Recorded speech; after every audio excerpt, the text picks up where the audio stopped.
নমস্কার বন্ধুরা, healthy food জোনে থেকে আমি শিল্পী বলছি। আজকে আপনাদের জন্য চটজলদি বাড়িতে থাকা উপকরণ দিয়ে এই সুন্দরভাবে একটা মিষ্টি তৈরি করা যাবে, সেই মিষ্টি আমি নিয়ে এসেছি আপনাদের সামনে। দেখুন বন্ধুরা, মিষ্টিগুলো সন্দেশের আকারে আছে, খুবই সুন্দর দেখতে লাগছে। আপনাদেরও হয়তো আশা করি খুবই ভালো লাগবে। মিষ্টিটা দেখতেও সুন্দর হয়েছে, খেতেও সুন্দর হবে। আপনারা বাড়িতে চেষ্টা করবেন। তবে আগে আমরা দেখবো কীভাবে আমি মিষ্টিটা তৈরি করছি। আপনারা প্লিজ পুরো ভিডিওটা দেখবেন। নমস্কার, হেলদি ফুড জোনে আমি আপনাদেরকে স্বাগত করছি। মিষ্টি তৈরিটার জন্য কিনেছি আর কিভাবে করছি আপনারা আগে দেখতে থাকুন। ভিডিওটা সম্পূর্ণ দেখার অনুরোধ রইল।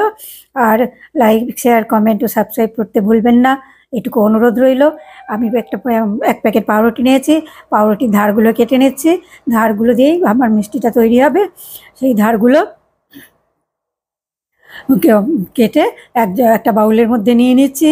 সেগুলো করতে বাড়িতে থাকা উপকরণ দিয়ে এগুলো হয়ে যাবে। প্রত্যেকের ঘরেই এইসব থাকে। আর প্রত্যেকের যে সব উপকরণ দিয়ে আমি করব সেগুলোও প্রত্যেকের বাড়িতেই অ্যাভেলেবেল থাকে। আর বাড়ির সদস্যরা না একটু মুখ পাল্টে খেতে ভালোবাসে। প্রত্যেকেরই একঘেয়েমি ধরে যায় খেতে খেতে। আর শীত সময় এখনও শীত যায়নি, শীত একটু আছে। সুতরাং এই শীতে একটু যদি পাল্টে পাল্টে কিছু করা যায় তাহলে সদস্যদেরও খুব আনন্দ হয়, নিজেরও খাইয়ে আনন্দ পাওয়া যায়। সেই কারণের জন্যই আর চেষ্টা করি, আমরা প্রত্যেকেই চেষ্টা করি কিছু নতুন কিছু করার। সেই রকমই একটা প্রয়াস মাত্র। আপনাদের ভালো লাগলে লাইক, শেয়ার, কমেন্ট করতে ভুলবেন না। প্লিজ প্লিজ প্লিজ চ্যানেলটা সাবস্ক্রাইব করবেন। আর ভিডিওটি পুরোটি দেখার অনুরোধ রইল আপনাদের কাছে। আমার পাউরুটিগুলো কাটা প্রায় কমপ্লিটের দিকে। আমি এই পাউরুটিগুলো কাটার পরে মিক্সিতে আমি দরদরা করে গ্রেট করে নেব।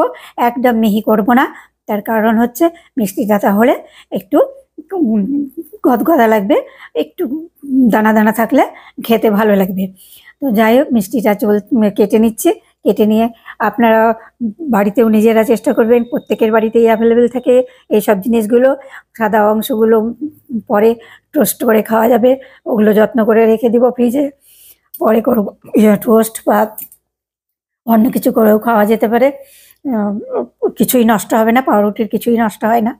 আবার প্রথমে গ্রেট করে ধারগুলো কাটা আমার কমপ্লিট হয়ে গেছে পুরো প্যাকেটটা। আমি এবার একটা মিক্সিং বাউল নিয়েছি। সেই বাউলের মধ্যে আমি পাউরুটির টুকরোগুলো নিয়েছি। নিয়ে সম্পূর্ণটা নিচ্ছি, কিন্তু হবে না, দুবারেই করতে হবে আমাকে। এর কারণ হচ্ছে একবারে সেইভাবে আসবে না। তো যাই হোক, আমি দুবারেই করতে হবে মনে হচ্ছে দেখে, কেননা পুরোটা ভরে গেছে। যে গ্রেট করে নিচ্ছি, আপনারা আগে দেখতে থাকুন। প্লিজ লাইক করবেন, শেয়ার করবেন, কমেন্ট করবেন আর সাবস্ক্রাইব করবেন।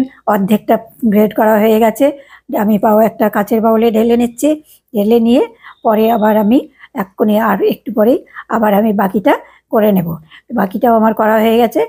মিক্সিং বাউলে, কাচের বাউলের মধ্যে আমি ঢেলে নিচ্ছি। দেখুন খুব সুন্দর হয়েছে। এবার আমি গ্যাসের চুলাটা জ্বালিয়ে দিয়েছি। আমি পরের পাশে দিয়েছি একটা প্যান, ননস্টিকের প্যান বসিয়ে দিয়েছি। প্যানের মধ্যে আমি 3-4 চামচ ঘি দিয়ে দেবো। এটা ঘি দিয়েই করতে গেলে স্বাদটা সুন্দর হবে। এই ঘিয়ের মধ্যে গরম হয়ে গেছে, তাওয়াটাও গরম হয়ে গেছে, ঘিটাও গলে গেছে। এবার আমি বাউলের মধ্যে পাউরুটির গুঁড়োগুলো দিয়ে দেব। দিয়ে আমি লাল করে ভাজতে থাকবো আস্তে আস্তে। এদিকে এটা উনুনে আমি একটু গুড় দিয়ে সিরার মতো বানিয়ে নেব, সিরাপের মতো বানাবো। তার কারণ খুব আঠালো বানাবো না, তবে অল্প করে মিষ্টিটা একটু হালকা মিষ্টি করব। তার কারণে হালকা মিষ্টি দিতে গেলে সবাই খেতে পারবে, কারো কোনো অসুবিধা হবে না। আপনারা চাইলে বেশি মিষ্টি দিয়েও করতে পারেন। তো আমি এটাকে নেড়ে চেড়ে ভালো করে ঘি দিয়ে একটু ভালো করে ভেজে নিতে হবে। যদি প্রয়োজন পড়ে আর একটু ঘি দিতে হবে। তো আমি নেড়ে চেড়ে দেখছি, যদি প্রয়োজন পড়ে আর একটু ঘি দিয়ে ভাজতে থাকবো। তো এবারে আমি ওদিকে আর একটা উনুন জ্বালিয়ে নিয়েছি। সেই উনুনের মধ্যে আমি বসিয়ে দিচ্ছি একটা কড়াই। সেই কড়াইয়ের মধ্যে কিছু জল দিয়ে দিয়েছি।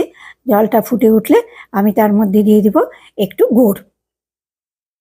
তো এদিকে আমি পাউরুটির গুঁড়োগুলো ভাজতে থাকছি।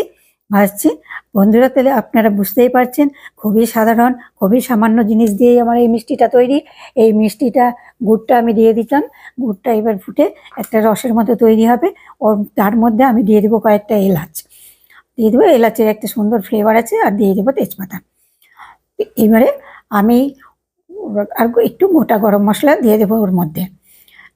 এইবার ঢেকে দেব, ঢেকে দিয়ে আমি রসটা তৈরি করতে দিব। আর এই পাউরুটির মধ্যে আমি দিয়ে দিচ্ছি কিছু কাজু আর কিছু কিশমিশ, মিশিয়ে আমি আবার নাড়তে থাকছি। এইগুলো আস্তে আস্তে কমপ্লিট হয়ে যাবে, নাড়া কমপ্লিট হয়ে যাবে। তারপরে আমি এর মধ্যে দিয়ে দিচ্ছি গুড় দিয়ে নারকেলের করে একটা মণ্ড বানানো ছিল, সেটাকে আমি এর মধ্যে মিশিয়ে দিচ্ছি, গুঁড়ো নারকেল। কারণ নারকেল আর গুড়ের মিশ্রণটাও একটা আলাদা সুন্দর স্বাদ নিয়ে আসে। আর তার সঙ্গেও আমি মিশিয়ে দেবো একটু গুঁড়া দুধ, গুঁড়ো দুধ মিশিয়ে দিব, ওটা একটু পরে মেশাবো। আর প্রথমে আমি এর মধ্যে একবার ওই সেরাটা দিয়েছি, আর দ্বিতীয়বারে বাকি সেরাটুকু দিয়ে আমি নেড়ে চেড়ে নিচ্ছি। নেড়ে চেড়ে নিয়ে এবার আমি মিশিয়ে দেব একটু গুঁড়ো দুধ মিশিয়ে আমি আবার ভালো করে মিক্সড করে নেব। তাহলে বুঝতে পারছেন তো যে বাড়িতে থাকা উপকরণ দিয়ে কত সহজে, কত সুন্দরভাবে অতিটা অল্প সময়ের মধ্যেই মিষ্টি তৈরিটা করা যায়, এবং যেটা খেয়ে সবাই খুব খুশিও হবে আর নিজেদেরও ভালো লাগবে। বাচ্চা থেকে বড় সকলেরই কিন্তু খেতে যথেষ্টই ভালো লাগবে। দেখছেন কি সুন্দর ইয়ে হয়ে গেছে, পাক ধরে গেছে মোটামুটি অনেকটাই। এবার আমি আস্তে আস্তে আমার হয়ে এসেছে কমপ্লিটের দিকেই। এবার আমি গ্যাসের চুলাটা বন্ধ করে দিব, বন্ধ করে দিয়ে আমি একটা ট্রের মধ্যে ঘি ম্যাশ করে দেব। ঘি ব্রাশ করে দিয়ে তার মধ্যে আমি ঢেলে দেব পুরো মিশ্রণটা, ঢেলে দিয়ে আমি ঠান্ডা হতে দিয়ে দেব, ঠান্ডা করতে দিয়ে দেবো। দেখুন কত সুন্দর করে ঠান্ডা করতে দিয়ে দিচ্ছি আমি। এবার ঠান্ডা করার জন্য ঘন্টা দুয়েক সময় লাগবে, ঘন্টা দুয়েক পরে আমি আবার ফিরে আসব। ঘন্টা দুয়েক পরে আবার ফিরে এসেছি, দেখুন জমে গেছে। আমি একটা পিৎজা কাটার দিয়ে মোটা মিষ্টির টুকরোগুলো কেটে নিয়েছি, দেখুন কত সুন্দর হয়েছে। সেই সন্দেশের আকারে কেটে টুকরো করে নিয়েছি। ভিডিওটি দেখার জন্য ধন্যবাদ রইল।